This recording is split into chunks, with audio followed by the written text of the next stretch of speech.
Good day, Sir Barnido and Masters. I am WendyLobido, and I will be reporting about the third forecasting model, the qualitative models. So if the two presented models mentioned a while ago, the time series and the causal models rely on quantitative data, qualitative models, on the other hand, attempt to incorporate judgmental or subjective factors into the forecasting model. Opinions by experts, individual experiences and judgments, and other subjective factors may be considered. Qualitative models are specifically useful when subjective factors are expected to be very important or when accurate quantitative data are difficult to obtain. Since our subject is quantitative, I will be just giving an overview of the qualitative forecasting techniques.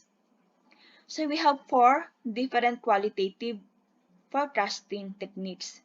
First is the Delphi method. So this iterative group process allows experts who may be located in different places to make forecasts. And we have three types of participants of the Delphi method. We have the decision makers. The decision-making group usually consists of 5 to 10 experts who will be making the actual forecast. We also have the staff personnel who will assist the decision makers by preparing, distributing, collecting, and summarizing a series of questionnaires and the survey results. And last, we have the respondents. The respondents are a group of people whose judgments are valued and are being sought. So this group provides input to the decision makers before the forecast is made. So in the Delphi method, when the results of the first questionnaire are obtained, the results are summarized and the questionnaire is modified. Both the summary of the results and the new questionnaire are then sent to the same respondents for a new round of responses. The respondents, upon seeing the results from the first questionnaire, may view things differently and may modify their original responses. The process is repeated with the hope that a consensus is reached. The next forecasting technique is the jury of executive opinion. This method takes the opinions of a small group of high-level managers, often in a combination with statistical models, and results in a group estimate of demand. A method of forecasting using a composite forecast prepared by a number of individual experts.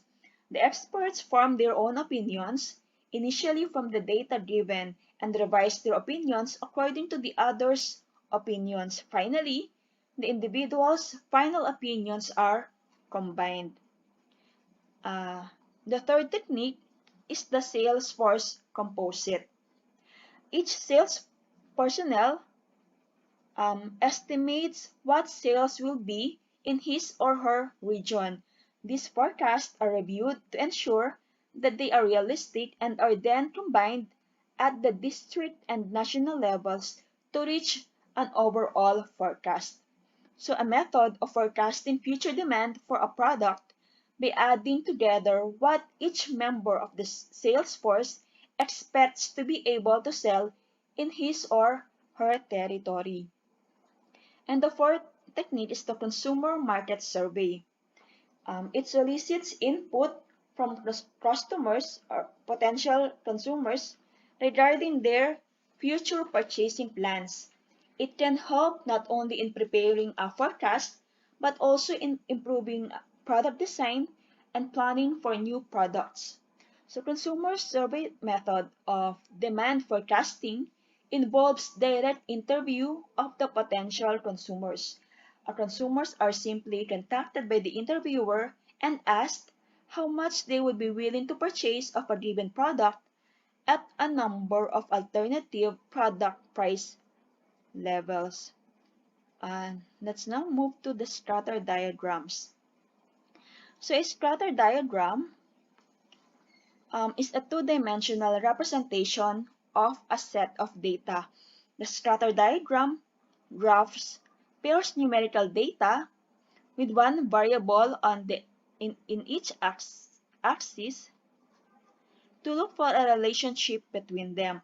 If the variables are correlated, the points will fall along the line or the curve. A scatter diagram for a series may be plotted on a two-dimensional graph with the horizontal axis representing the time period, and the variable to be forecast, such as sales, is placed on the vertical axis. So a scatter diagram helps obtain ideas about a relationship. So I will be presenting the sales forecast of three products of the Walker distributors. So in figure 5.2, the scatter diagram for sales of um, annual sales of television sets, radios, and the CD players for, for year 1 to 10. So we have this data, annual sales of the three products from year 1 to 10 of the TV sets, radios, and for the scatter diagrams,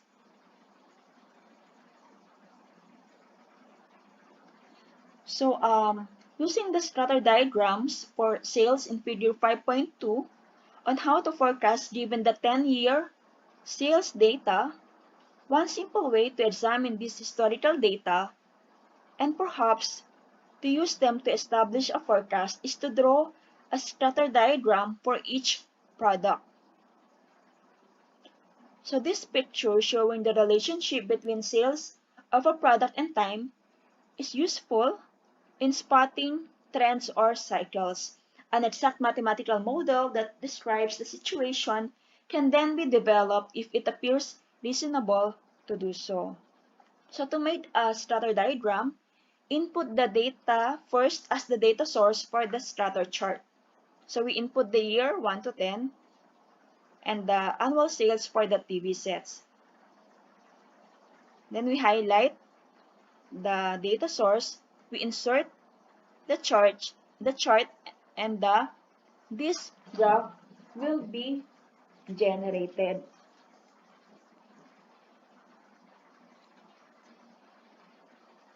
So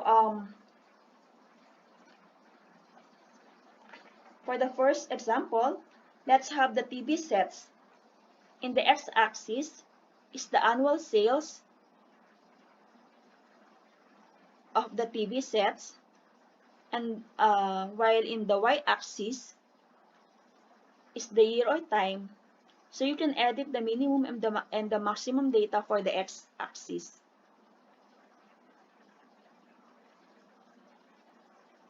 So we have the minimum of 50, maximum of 300 with a step value of 50.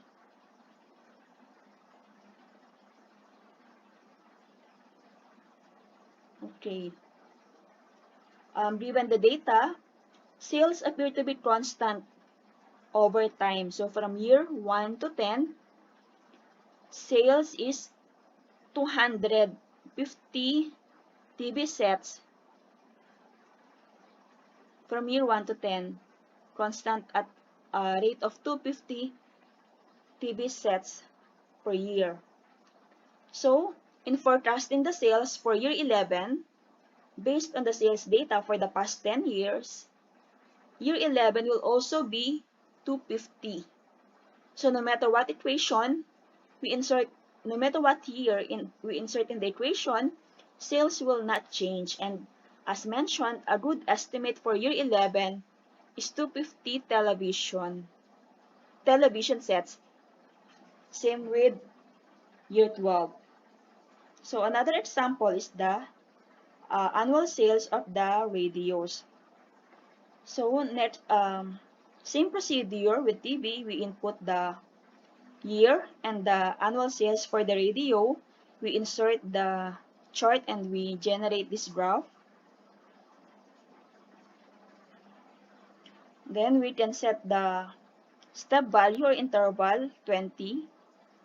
with the minimum of 280 and the maximum of 420. So we have the sales data of radios for years 1 to 10. As shown in the graph, sales appear to be increasing at a constant rate of 10 radios each year.